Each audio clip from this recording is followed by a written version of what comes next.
রেখেছি। গ্যালারি থেকে ছবিগুলো নেওয়ার জন্য লাইব্রেরিতে ট্যাপ দিবেন। এইখান থেকে নিচে চলে আসলাম, প্রথম ম্যাজিকটা দেখাচ্ছি আপনাদেরকে। ধরুন আমি এই ছবিটা নিলাম, নেওয়ার সাথে সাথেই এইখানে দেখুন এডিট লেখা আছে। অবশ্যই কিন্তু আপডেট করবেন গুগল ফটোজ অ্যাপ্লিকেশনটা, এডিটে চলে আসবেন।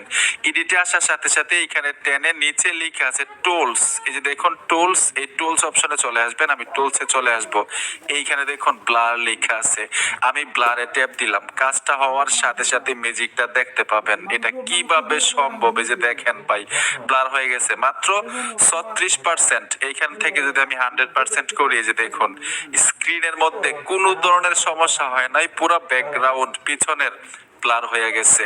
আমি দেখুন এই ছবিটা হচ্ছে 0 যদি এরকম রাখি আর 100% যদি করি, এরকম হয়ে যায়। ঠিক এরকম ভাবে যে কোনো ছবি এখন ব্লার করতে পারবেন গুগল ফটোজ দিয়ে। নিচে ডানের উপরে টাচ করে এখানে দেখুন সেভ কপি